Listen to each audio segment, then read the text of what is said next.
बड़ा स्पष्ट कर रहे हैं भगवान कि कर्म से मुक्ति नहीं है, और कर्म जो है यही बंधन का हेतु है। तो जो बंधन का हेतु है वो मुक्ति का हेतु हो कैसे सकता है? बिल्कुल लॉजिकली है। अज्ञानमेवास्य हि मूल कारणम तद्धानमेवात्र विधौ विधीयते विद्यैव तन्नाश विधौ पठीयसी न कर्म तज्जम सविरोधमीरितम। बहुत बढ़िया, भगवान बड़ा स्पष्ट कर रहे हैं। इसलिए ये जो क्या है ना, ये तथाकथित ये जो खाली जो समझते नहीं है, जो अपरा विद्या को ही, अपरा भक्ति को ही सब कुछ मान के बैठे हैं, जो मतलब कीर्तन भजन और नाम, जैसे लिखा है कि कलयुग केवल नाम आधारा सुमिर सुमिर भव सागर पारा। मतलब नाम जप करो, कीर्तन करो, संकीर्तन करो, और कलयुग में कुछ करने की जरूरत नहीं है। बस सबसे आसान तरीका है और इससे मुक्त हो जाएंगे। अरे वो सारा कर्म में आता है, कर्म से मुक्ति नहीं है। हाँ, उससे पुण्य अर्जित होंगे। अगर आपने निष्काम कीर्तन कर रहे हैं, निष्काम सब कुछ कर रहे हैं, तो भगवान आपकी चित्त शुद्धि करके आपके अकाउंट में जो पुण्य अर्जित हुए हैं उसके द्वारा भगवान आपको सत्संग में भेज देंगे, किसी सदगुरु से मिला देंगे। व्यर्थ नहीं जाएगा वो कुछ भी। इसलिए अपरा भक्ति तो करनी ही करनी है, करनी ही करनी।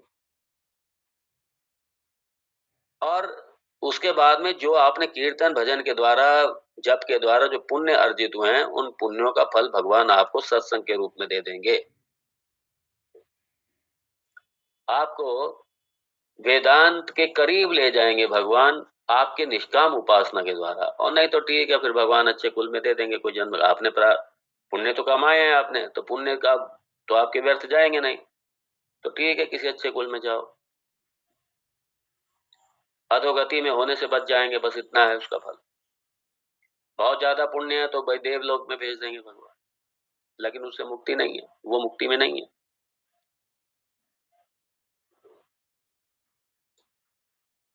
अब भगवान संसार का हेतु बता रहे हैं। पिछली बार पिछले श्लोक में भगवान ने कहा था संसार क्या है और संसार कैसे होता है, संसार क्यों है, संसार कैसे मिलता है, संसार और क्या है संसार, उसको बड़ा स्पष्ट किया था। अब यहाँ पे संसार को अ, इस संसार का मूल कारण क्या है, अब इस संसार का जो मूल कारण है उससे छुटकारा कैसे मिले, ये भगवान स्पष्ट कर रहे हैं इस 9वें श्लोक में। और बड़ा स्पष्ट कर रहे हैं भगवान इसमें, ज्ञानात एवतु कैवल्यम, ज्ञान से मुक्ति है। क्योंकि मूल कारण भगवान कह रहे हैं अज्ञानम एव। अज्ञान मतलब अविद्या। किसकी अविद्या? भगवान को ना जानना, ये अविद्या। मेरे अपने स्वरूप को, मेरे अपने मैं को ना जानना, ये अविद्या। जगत को ना जानना, ये अविद्या। और आदमी बड़ा निश्चिंत है, वो समझता है कि भाई उसका बड़ा स्पष्ट है, अनादिकाल से उस देह को मैं मान रखा है और देह को मैं मान के चल रहा है वो। इसलिए कभी अपने आप को जानने की वो कोशिश ही नहीं करता और उसे जरूरत भी नहीं है, वो समझता मुझे जरूरत भी नहीं है। तो भगवान ने कह दिया अज्ञानम, अज्ञान जो है यही कारण है, यही जन्म का कारण है, हेतु है अज्ञान। अस्य मतलब इस संसार का, इस तन का, इस शरीर का मूल कारणम। अज्ञान जो है, अविद्या जो है, वही मूल कारण है इस तन का, इस देह प्राप्ति का, इस जन्म मरण का अज्ञान कारण है। इस संसार का हेतु अज्ञान है, अज्ञान है। तो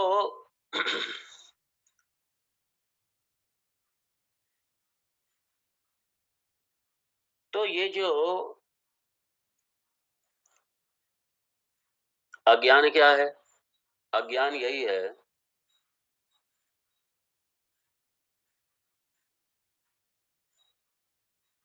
अज्ञान कौन सा? अपना, अपने स्वयं का, सेल्फ इग्नोरेंस, आत्म आत्म अज्ञान, स्वयं का अज्ञान।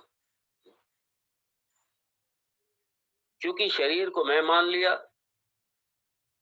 मन को मैं मान लिया, बुद्धि को मैं मान लिया, इस स्थूल सूक्ष्म शरीर को मैं मान लिया, और मैं मानने के साथ में फिर मैं कर्ता बन गया। तो जो कर्ता बनेगा वो भोक्ता भी बनेगा, इसलिए मैं भोक्ता भी हो गया। तो कर्ता हो गया, भोक्ता हो गया।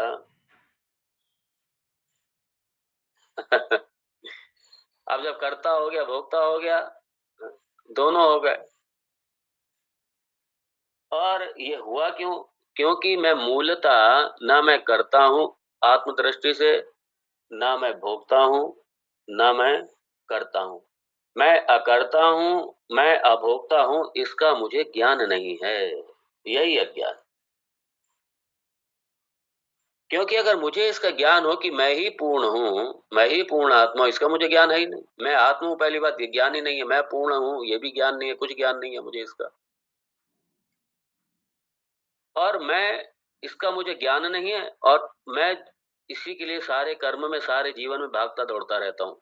हम कुछ भी करते हैं, हम ये सोच के करते हैं कि बस इसके बाद मैं पूर्ण हो जाऊँगा, इसके बाद फिर कुछ करना बाकी नहीं रह जाएगा।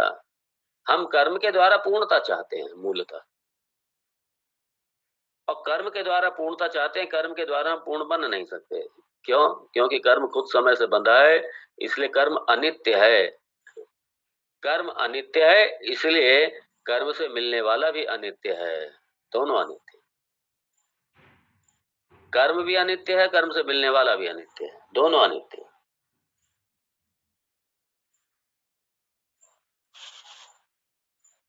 क्योंकि जब एक पूर्णता की, कि मैं ही पूर्ण हूँ, मैं ही ब्रह्म हूँ, जब ये ज्ञान से मुझे पता चल गया, और उसके बाद में फिर क्या है? फिर क्या कोई कर्म करेंगे आप क्या? कामनाएं दग्ध हो जाएंगी। आप जो कर्म का जो मूल है वो है कामना। कामना, और कामना का मूल अज्ञान है। तो ये कामनाएं दग्ध हो जाती है। पूर्ण को इसलिए ज्ञानी जो पूर्ण अवस्था में बैठा है, उसे क्या जरूरत है? हाँ ठीक है, तन की जरूरत है, तन की भिक्षा ले लेगा, खत्म। बाकी मन की कामनाएं थोड़ी है उसकी। और तन की उदर पूर्ति करना ये कामना पूर्ति में नहीं आता। ये तो ज्ञानी भी, उसका भी धर्म है अपने उदर की पूर्ति करे भाई। ये कर्म में नहीं आता ये। और अगर उदर पूर्ति के अतिरिक्त और उसकी कोई कामना ही नहीं है किसी तरीके की।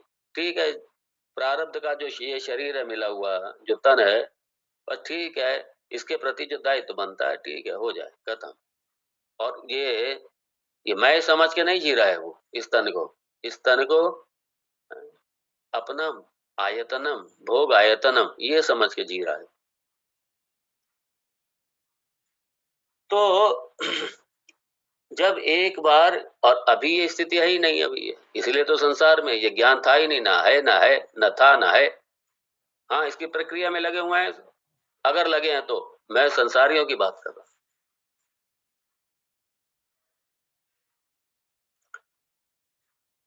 तो हम तब तक हैं, आप व्यवहार में भी देखो ना। व्यवहार में भी आप कहीं किसी मार्केट में जाते हैं, आप परचेसिंग के लिए जाते हैं, शॉपिंग के लिए जाते हैं, कहीं भी जाते हैं। आप बैग लेके जाएंगे, जो जो आपकी आवश्यकता के हैं, खरीदते जाएंगे। और जब पूरी हो जाएंगी, जब वहां पे जैसे सारी कामना की समाप्त हुई वहां पे, क्योंकि वो तात्कालिक आपकी कामनाएं थी, आपकी समाप्त हुई, और अपना बैग लेके घर चले आए निश्चिंत होकर के।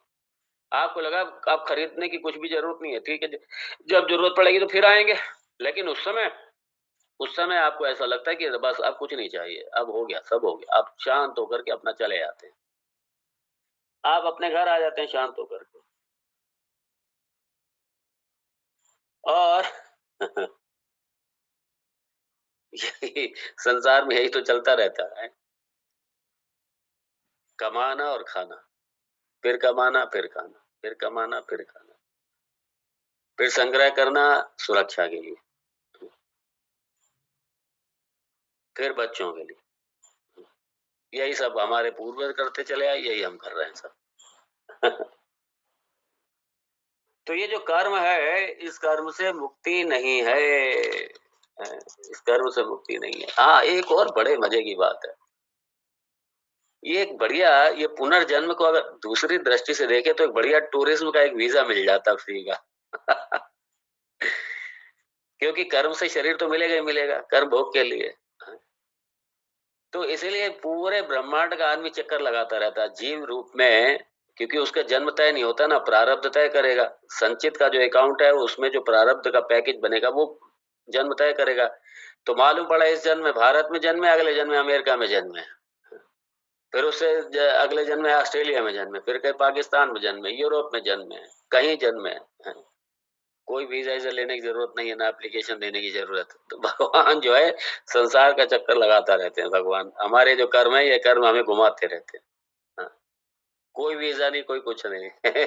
चक्कर लगाते रहो, इधर उधर घूमते रहो। हाँ, अभी कुत्ते के शरीर में रह रहे हैं, फिर मच्छर के शरीर में पहुंच गए, मक्खी के शरीर में पहुंच गए, भारत में रह रहे हैं, मालूम पड़ा अगला जन्म कब क्या मिलेगा, क्या पता कहाँ मिलेगा। तो ये कर्म क्षय के लिए जब तन मिलते रहते हैं, और तन कहाँ मिलेगा ये कोई पक्का पता नहीं है। कर्म अच्छे हैं तो भाई ठीक है, अच्छे कुल में जन्म हो जाएगा। भगवान आपके कर्मों के आधार पर ही ये सारा जीवन देते रहते हैं, और हम लोग हैं, बस दो ही चीजों में लगे रहते हैं। हाँ, हमारे गुरुदेव कहते थे, या मैरी गो राउंड या सॉरी गो राउंड। दो ही चक्र में चलता रहता है, या तो दुख चक्र या सुख चक्र चलता रहता है।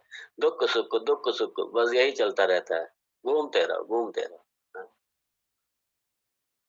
और यदि मुझे अपना ये ट्रेवल बंद करना है, हैं, मुझे ये अपनी यात्रा बंद करनी है जन्म मरण की,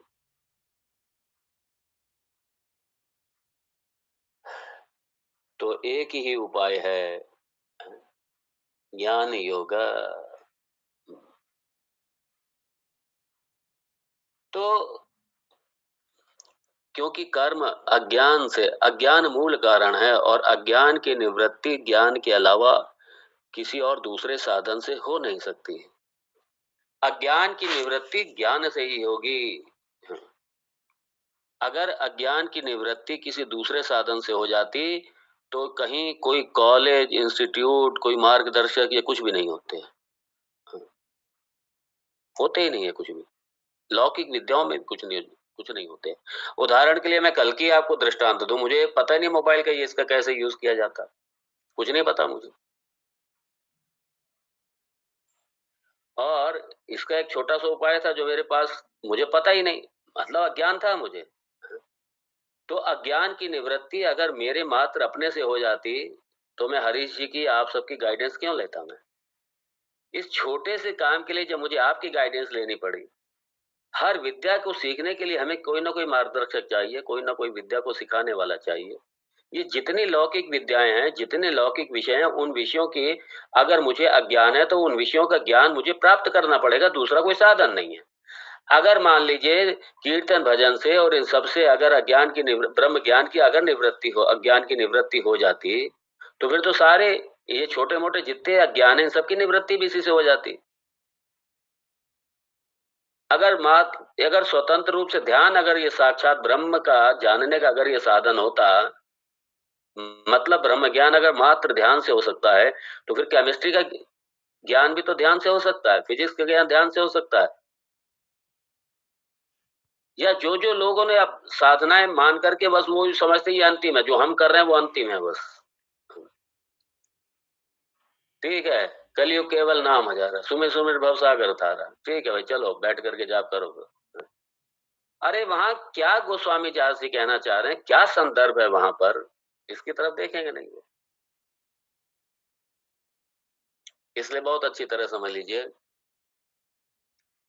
कि अज्ञान के, जिस विषय का अज्ञान है, ध्यान से सुनिए, उस विषय के ज्ञान से ही उस विषय के अज्ञान की निवृत्ति होगी।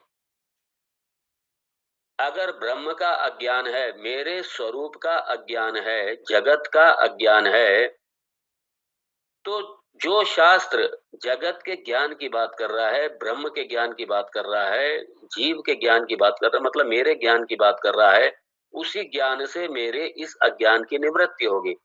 और वेद के अतिरिक्त कोई दूसरा प्रमाण नहीं है, कोई प्रमाण नहीं है ब्रह्म को जानने का।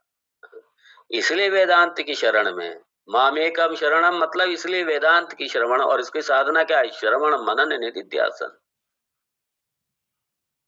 इस साधना से अज्ञान की निवृत्ति